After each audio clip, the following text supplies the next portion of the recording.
I'll just tell you a couple of quick things about me related to Waukegan. My wife and I were living in China. We were abroad for 4 years, and I had lived in Rogers Park prior to that. And we were about to move back, and we didn't know where we could. I guess you can hear that. Rogers Park had gentrified. It was a cool neighborhood. And when we were in China, a friend of ours, Debbie from Libertyville, she was a realtor, and she said, "Oh, you got to check out Waukegan." I said, "You know, I'd never heard a good thing about Waukegan." And I'd lived in Rogers Park for about 15 years in Evanston and all of that. So, you know, we all know the stigma and the sort of perception of Waukegan is that. And she said, "It's great because it's cheap, and it's diverse, and it's interesting." And for me as an artist, those were instantly appealing things, and that's part of why I like living in the city. But I didn't know it was such an arts community. As soon as I drove here and saw how beautiful it was, I thought that was cool, but I didn't know what the legacy was here. I didn't know what I was moving into. It just looked like it fit a lot of the right criteria for us, but it carries this stigma. So I think one of the solutions to that stigma is for everybody to start to know that this is a creative town, and I thought it was just starting to be a creative town, and that's what's been wonderful about. We've met a couple of times prior to this, and I have some history with these guys, and I didn't realize the depth of their connection to this community and how deep the arts movement went back. And of course, that gives a great footing to move forward. So we're at this really nice transition point where I think things in general in Waukegan are improving. And we have this, of course, influx of culture artists. And there's a whole community of artists that are here that aren't always known. And so what I would like to share with you guys tonight is how great these individuals are as artists and people, and they really are terrific, and also how they connect to why there is an artistic community in here and how that has managed to maintain itself for such a long time through harder times, I would have to say. I'll start with you, Maggie. Yes. First of all, Maggie does have a show at the Undercroft Gallery right now, and just as an artist, you know, Maggie is the sister of my neighbor. And so I have wonderful neighbors, Becky and Quentin Schwartz, and so I sort of am treated like family now. Whenever there's a family thing going on, I'm invited along with my wife and my son. And there's this fascinating lady that's always at these parties, and I'm always sitting next to her because we get along really well, and I know why, because she's just out there, but in a really good way. And she knows it. But you know, and I think I know her as an artist. I've been to her house and I've seen some of her paintings, but it's like so many things. The more time you spend, the more exposure you have. So I went to her show at the Undercroft this week, and I just asked her to meet me there, and we went for probably an hour, I would say. Mm-hmm. And it was just incredible to see the depth of what she's done and the range of things. I'm not exaggerating. I'm not putting something on for the fact that this is a show. She is an excellent painter. She's an excellent three-dimensional artist. She's thinking conceptually, and not just now, but I see pieces. I said, "Well, when did you make that?" She says, "Oh, 20 years ago. It's like a cloth piece that's on the floor that she did. It's like a carpet, but I want to call it art because it is art." Right. And she spins her own wool, and she's been recycling material. She really does. I mean, she'll make that thing from scratch. She'll go find some cool leather that's been torn up, and she say, "Well, that has possibilities." And so she has all these ideas, and they're coming together, and they're really modern, and they're really broad. They're not just sort of Sunday paint. I know that's not a very nice term to use, but it's not narrow. And there's a reason for it. You know, she did go to the Art Institute, as I understand, right? And right. You went to Northern before right. that. And then you tell them, but at the gallery the other day, she said, but the biggest influence on my life was this... Sister Thomasita Fessler at Cardinal Stretch College in Milwaukee. Right. And why her? Well, she had me break out of the mold. You know, just do whatever. Right. And you've already been to the Art Institute at this point. Yes. And I would have thought they would get you to break out of the mold, but she injected something else. She was fantastic. Right. Mm-hmm. And what gave her the leggings to be that? She inherited it. You know, it's a long story. That's what we're here for. No, she also went to the Art Institute, and she was a nun teaching at Cardinal Stretch, and the class I took was non-credit for elderly ladies, which we were back in the 80s. Yeah, it was fun. It was fun. Yeah, yeah. And you never know where things are going to come from in your life, right? You try this and you try that. I know Maggie, when she was a young woman, not that she's not young now, she's certainly vital. She and her husband moved into a house in Waukegan, and as it turns out, across the street was the Lake County Art League, as I understand, right? Right. And you hadn't expected that. We were on West Street, and across the street, I found out that the Lake County Art League met above Peterson Plumbing, which was about I lived at 28, so that had to be 29 or 31. And so I inquired about it, and the Lake County Art League is an offspring of the Junior Women's League. And you had, in order to join the Art League, you had to have a sponsor, and you had to submit your work, and if it wasn't accepted, you could keep submitting until you could be an artist member. Otherwise, you were a patron member. And thank goodness for our patron members, because they were members that were not interested in painting, but in supporting the arts. And so, yeah, what else do you want to know? Well, you would have some parties, as I understand. Well, yes. We had a dinner at least once a year at the Karcher Hotel. And we exhibited our work at the Karcher Hotel, which had a restaurant on the lower level, and that's where we met, and that's where the exhibits were. Yeah, and it's interesting that now the Karcher is back in the arts. Yep. So she's been a member with the Art League for 60 years, 60 years. approximately. Right. And when we met recently, Skip was mentioning to me, of course, he's been a member a long time as well. When he arrived in Waukegan, you were 18, I guess, right? Well, yeah, I graduated high school, and my stepdad worked for Northwestern Railroad, and he was a welder, so he had to be on the track between Chicago and Milwaukee. Well, that commute, he'd get a call in the middle of the night that there was a broken rail or something, maybe up in Zion, and he'd have to drive up and go. Well, this way he was in closer, so we moved up here.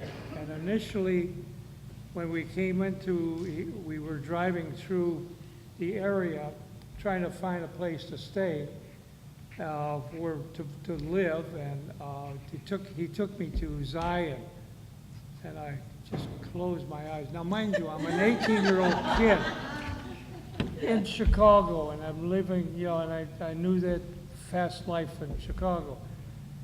And I looked at it, we can't, this town pulls up its sidewalks at 5 o'clock. No way. So we ended up deciding that Waukegan was going to be my home. And I was working in Chicago, and so I had a commute. Well, fortunately, Edison Court Station was a block away from the house we had, we rented, and I commuted. And that was the beginning of my commute, which took 29 years to complete.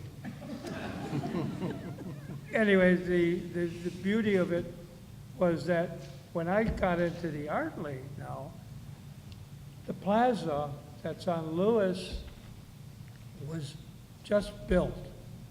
And that particular summer, they had the first art show at that plaza. And one of the members asked me to join the Art League, and I said, well, okay, and you can be in the art show. So my first art show was over at the plaza. So I think that was what, 1957? 56. Does that sound right? 56. Anyways, so I began my beginnings in the Art League there. And then a few years later, working with the various, with Maggie and Liz and Thelma Bobian, and well, I won't go through a bunch of names, but anyway, we, the league had to demo meetings, which were great. And so we had artists coming in from all over, and we expanded that. Turned out I became president a couple of times in those early years, as I'm sure Liz was. How many times? How many times were you president? How many times I what? Were you president of the Art League? Twice. Twice. Well, see, normally it's once, but you were how many? 2 months. 2 months. 2 months. That must have been the, Well, because then I was pregnant, and I can't do anything when I'm pregnant. I'm very fragile. Hard to believe. well, that's why I thought you, that's how you got pregnant. Oh, So that you, so you wouldn't have to be a president. But, One thing in regards to the Art League, you guys talked about the early days, and I know Phil Austin was an artist who was from around here and a highly accomplished artist. I think he was nationally known. And you both, at least you sort of candidly said to me at the time, they kind of looked at the Art League like it's just barely meets the needs of their quality of what they would want to be a part of. And they said in those days, in their opinion, it was like 5% good artists and 95% not good artists. But there's been a huge shift. And what's happened is, and they were very candid, they said now it's like 95% really good artists and 5% that aren't. So that's a great sign of what's really going on. Then it was a bit of a social club kind of a thing going on, right? There was this sort of double level to it, and so the emphasis wasn't on being, real art. And they were very, very broad-minded because they invited you to put this piece in their show, didn't they, Maggie? which one? The nude. Oh. Who I'm invited- teasing you. Oh, okay. It's a setup. Get to that.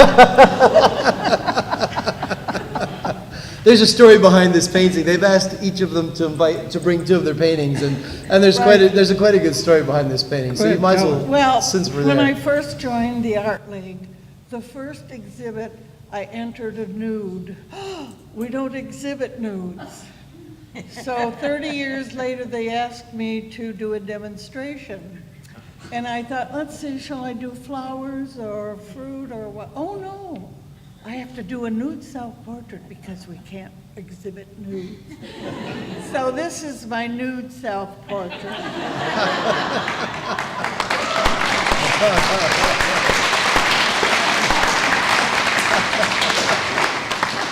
Hot stuff, baby.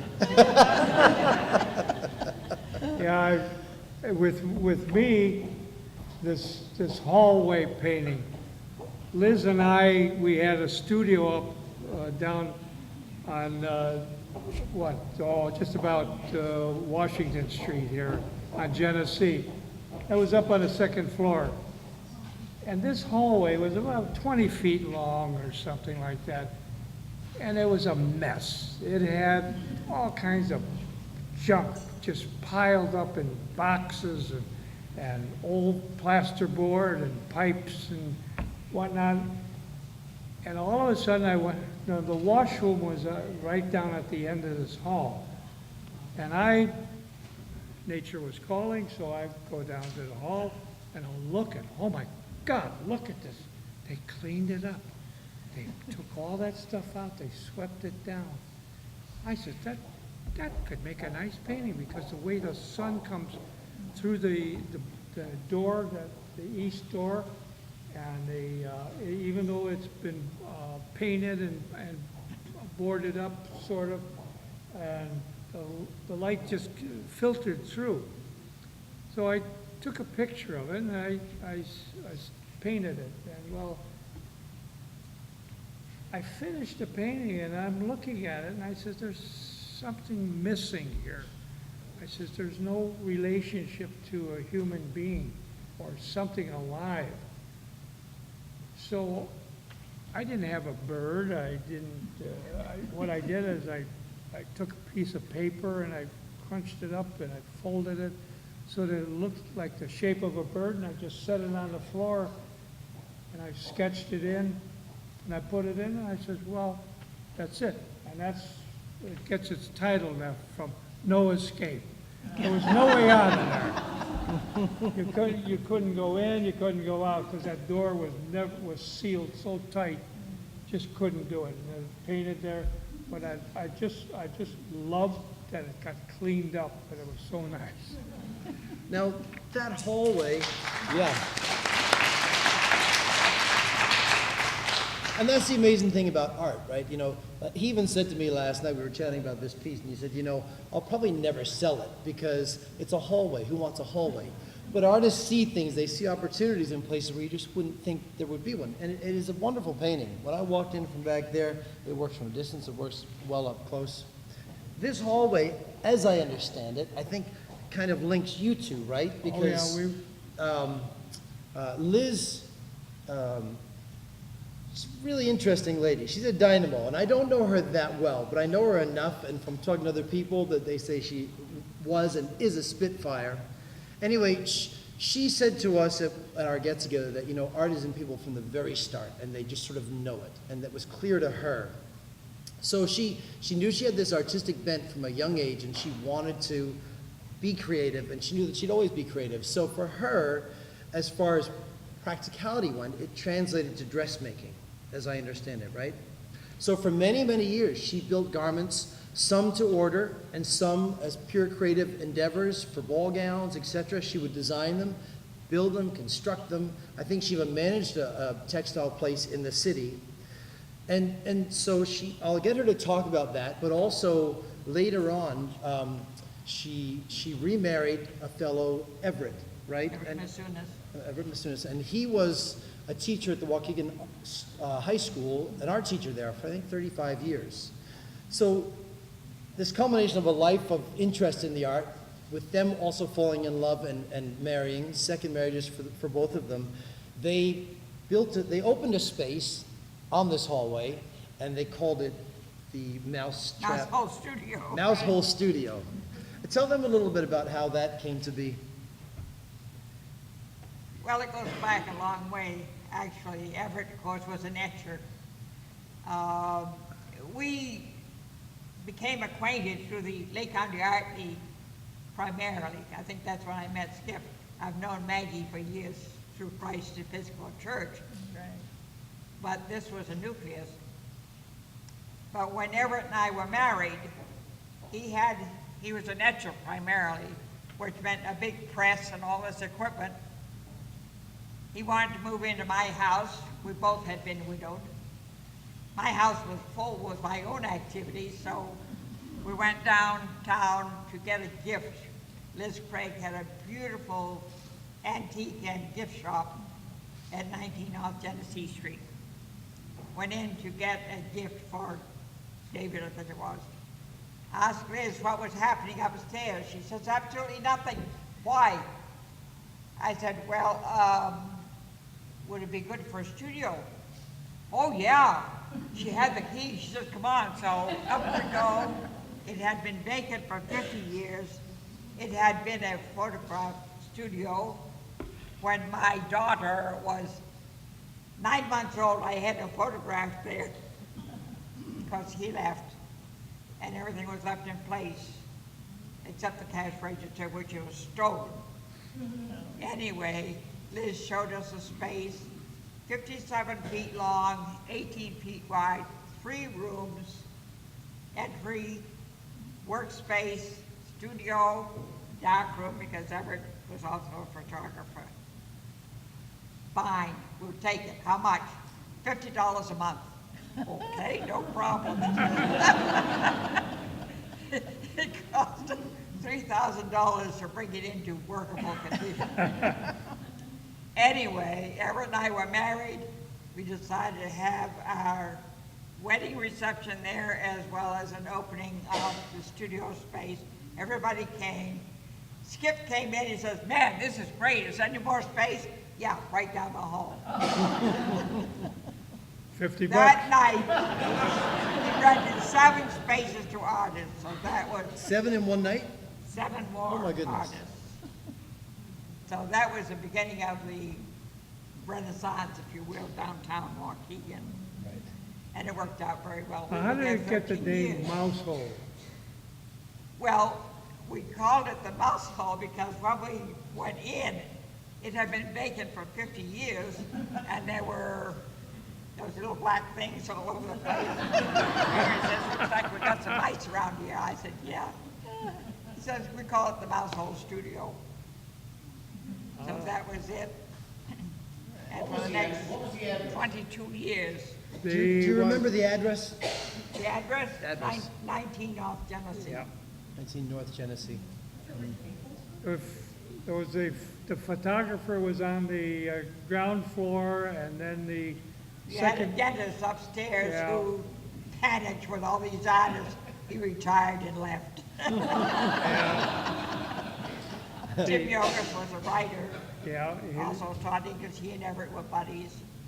He needed a space to work because he was writing for the News Sun at the time, so he rented the dental office. and Jackie Schluter had the. Jackie the Schluter had children's classes. Children's classes. Peggy Rush came and rented space. We had a nun from St. Bart's who took over a space. We had Ed Conwisher from the College of Lake County who took over a space, so we filled the whole thing with artists. So you can see how one thing can be a catalyst for so many things, right? There's no reason why the Karcher isn't the first thing in town, but it's another good reason to have this catalyst effect here. And when people see other people coming to something like you saw her, it can build up your confidence, right? And there is power in collectivity and in numbers. And so as I understand it, this and then you, and then there was another fellow that had a space that you guys used to show in, right? And you bring 20 or 30 paintings each. It was a really large Oh, space. that was Malcolm Lason's place. Right. That was on Right. North Avenue. It was a group, we had this group that was called Five to Show. And we showed every year for 25 years. And we would bring basically about 30 paintings each. Well, it started with Mel Layson. Yeah, it started with Mel Layson, Ed Canwisher, you You and I, and let's see, who was one? Dan Black. Oh, yeah, Dan Dan Black. Black was Dan involved. Black. Dan Black was an architect, but he also did some fantastic watercolors. In fact, the bank over on Lewis Avenue, he designed that bank, and then he also had the paintings that were hung in there at the early stages. I don't think they're there anymore, because it went into different hands. They're still there. They're still there? Okay. I don't go in there very often. And basically, that show was not only good for each of us individually, because for a weekend we sold paintings that we would normally not sell all year round. And so it was great because we got not only exposure, got people to come in that were interested in the arts, and I can still picture some of the people walking by the front of the shop and looking and seeing all the activity, and they would come in. Well, there was also free food. So, And that's why we need to get some gallery stuff going on at the Karcher so people have visibility. You know, it'd be great to get those front spaces filled with something that holds art. One thing that I really want you to know about Skip is that, you know, he's, especially for you younger artists, he's an artist who's made his living through his art, right? So in Maggie's situation, she's been absolutely dedicated to the arts. She's never had to rely on the selling of her art to make her living. And Liz did it through her dressmaking, but she was incredibly dedicated, no question about it, and is highly accomplished.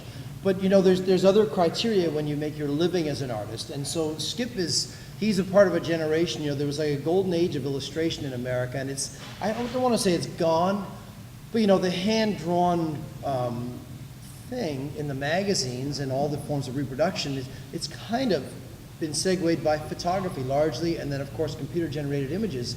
So back in the days when you were working, they had big studios in the city, and they'd have staffs of 40, 50 artists. Yep.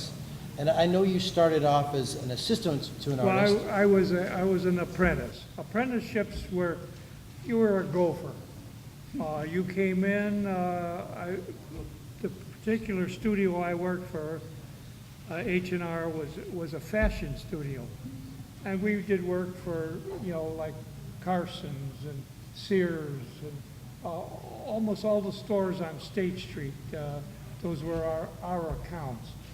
We may not have been the only studio doing it, but we had the major portion of it. We had, I think, 35 or so artists, which were called the board artists. These were the ones that actually produced the work, and they did anything from furniture to men's fashion, women's fashion, children's fashion. Well, I came in as an apprentice, and right from high school, and they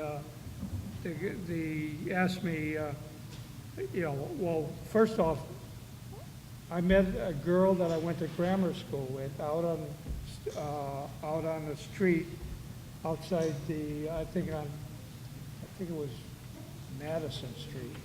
Anyway, we were stopped and talked, and I was on my way to the Art Institute to register for classes. And she happened to tell me, or I told her what I was planning to do to go to school. And she says, "Can you afford it?" And I says, "Well, I work all summer to pay for the tuition for the fall." And she says, "Well, I work in a studio, and I apprentice. I get paid, and I can do artwork, and I can go to school at nights." She says, "Why don't you try it?" And I said, "That sounds like a good idea." So I said, "But I don't know any studios." So she wrote down a whole bunch of studios for me to go to. Oh, I checked all to these studios that day because I had my portfolio with me. And I got a typical answer from almost every one of them. "Don't call me, I'll call you." That was long about Wednesday. And so then I happened to stop at the studio that she worked at. And she said to me, "If you go there, don't mention my name." Okay, well, all right. So, okay, I left that alone. So I go over there, and the boss, one of the bosses, he looks at my artwork, and he kept stopping at a couple fashion stuff, drawings that I had copied from a magazine. And then he moved on, and then nothing more. And then he says, "Well, I'll get in touch with you." And I says, "Fine." Well, the next day he calls me, and he says, "Would you like that job as an apprentice?" And I says, "Oh, God, yes." And he says, "When can you start?" "When you want me." And he says, well, how about Monday?" I said, "I'll be there." Well, I came in at like 9 o'clock in the morning. I figured, they should be humming right about that time. Nobody came in until after 10.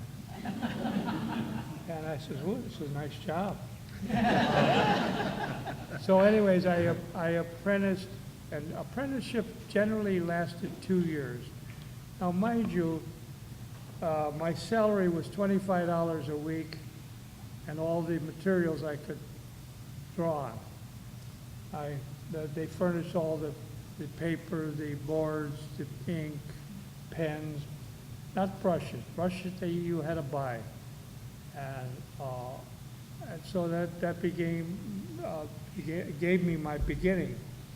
And after I met everybody in the studio, you could go and ask any of them for, well, how do you do this, or how do you do that? And they would show you, or they'd be working on something, and he says, "Oh, come here, look at, this is the way you do this." And I got a background. And so when I did some sample drawings, and I would take them to one of the guys, one particular guy, Hal Katora, was a male men's fashion illustrator. And I'd ask him, Hal, what do you think of these?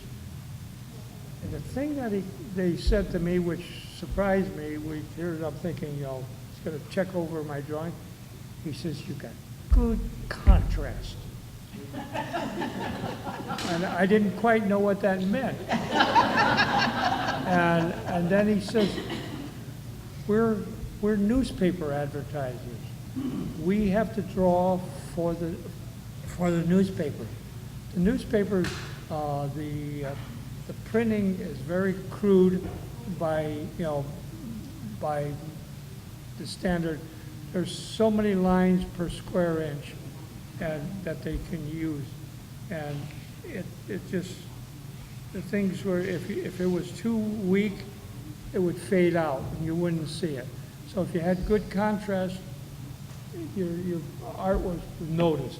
And this is what the advertisers want. So I did that, and like I said, for 29 years. But I went to the Art Institute at night, and one of the guys I worked with, who was a board artist, he and I used to go to classes together. We'd take painting classes, we'd take life drawing classes, and this was all at nights and on Saturdays, and that was my background. I don't have a degree, I don't have all the sheepskins that go with colleges and that, but I got a good training with right in an art studio. And I think that's the challenge as an artist, is trying to find the balance. You know, for me as an artist, I got out of art school, and every artist generation is slightly different as to how they're going to make their living. For example, a couple of years ago, I was in Chiang Mai, Thailand, working away, and this really cool guy from Spain walks up to me and he says, "You mind if I sit and paint next to you?" I said, "Bring it on, brother." So we hung out for like 4 days, and he makes his living creating characters for video games, and he gets hired to go to London for 4 months, and all he has to do is think of characters and draw them up. Now that would have been something that would have been an option for me coming out of art school, but that's where it might be now, right? So every artist has to find their way, but as long as you know that you want to be creative, then you just make sure that happens. You find the niche, and that's what I was asking Skip earlier. Is you got your day job, which for him is making art. It's commercial art, but it is art. How did you keep the fine art side of yourself alive? There's another artist that we all have in common. I mentioned him earlier. His name was Phil Austin, and they said Phil was highly accomplished. He was really a great artist, but he never changed his style for all those years. He never tried anything else, and so maybe art for him was just a vehicle to make a living, or maybe he just saw that he didn't think he had room for that. But how do you keep growing as an artist with all the sort of demands of everyday life? And that is the challenge. And so for me, coming to Waukegan, of course, like I said earlier, it wasn't so expensive, and you have to find this way. And you said that over the years, you guys always had life drawing classes, or life drawing groups, right? They'd have nude models in the early days, and they'd pick somebody's house, or you'd go to a space. Well, there were Give me one quite a second. few of us. We would get a model from Chicago, and she rode the train out here, and someone picked her up, and we met in Odell Jewelry Store basement. And she would pose nude for us, and we would split the fees, and this went on for quite some time, and then they moved into my basement. But it was fun. And that's what's going on in the Dandelion Gallery now, right? They're doing, on a Tuesday night or whatever night that they're picking, they're saying, let's get together, split the fees on the model, and make it happen. You were going to say something. I was going to say, you mentioned Phil Austin a couple of times. He had his one-man shows at the Kocher Hotel in the mezzanine for years. Right? But he also was a commercial artist downtown Chicago, which is how he paid the freight. Of course, his wife had to work too, but eventually he could give that up and then depend on his art. But he had to hit all the shows all over the country just to make a living, Sure. which is a tough go. It's a tough go. It's a tough go. No question about Which it. is why I was a dressmaker, because I knew I could make money as a dressmaker, not necessarily with the art. Yeah.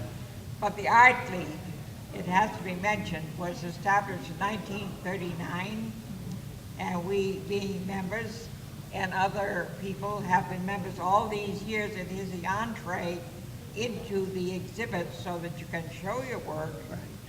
We used to have the Festival of Art twice a year, spring and fall, where you could exhibit the work forever. In fact, we had an exhibit at Lewis Plaza. That's the first time I saw Tom Kapheim's work. He had a sculpture there of a head. I thought, man, that's great. Yep. Because he had to be a teacher in order to make a living.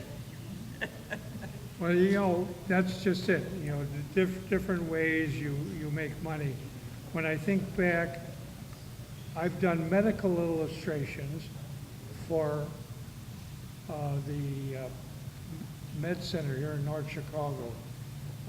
Abbott. No, it wasn't Abbott, no, this was, what is it, it's in back of Franklin, Rosalind Franklin. Oh, VA hospital?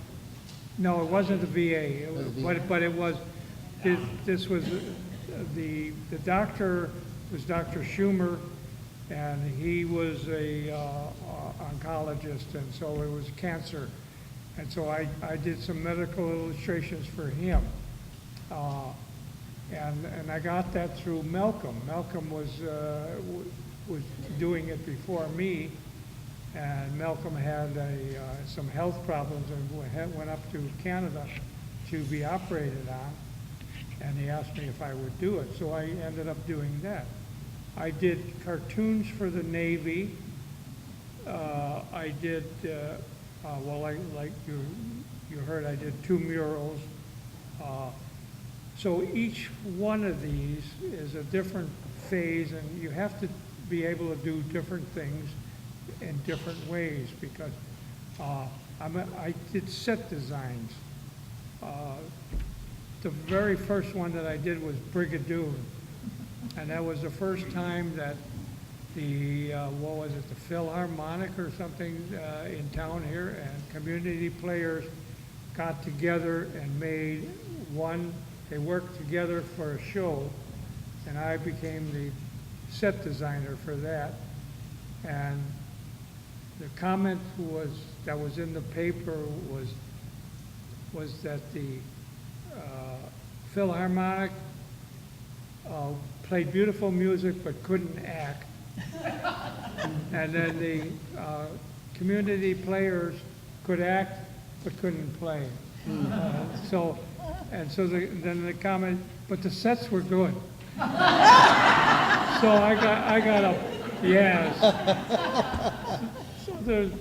So you get different things and different ways, and then I've done portraits, I've done animal portraits, people portraits, kids portraits. And, you know, when you're in the arts, I feel like there's nothing you can't do. Yeah. And You have to be flexible. and Have to be. probably the weakest for me, besides bicycles, is lettering. I'm getting better at it though, but it never was a strong point. I just some Malcolm I always marveled because he could. It's a lost art. Yeah, my daughter's good at it. I give it to her now. I would say, you know, the thing that I've learned from just being around these three is that they have an enormous commitment to art, and it's been there from the start, and it's still there. Skip still teaches. Maggie, I can tell any of you young artists, or not even young artists, she will meet you at that gallery if you call her. She told me this the other day, and I'm telling you, know how people used to. I had a teacher at the Art Institute as well, Dan Gustin, and when he was young at Yale, some of him and his friends, they would drive out to try to find George O'Keeffe and just knock on her door, and you could actually knock on her door and go inside and chat with her if she was in the right mood. This lady, I'm telling you, you should, I don't know if they can knock on your door, but you can at least call her and ask her to meet you at the gallery. She has so much to offer you. Really, she has so much to offer. It's extraordinary. I'm not exaggerating. Skip, of course, Skip still teaches, so that's a great resource.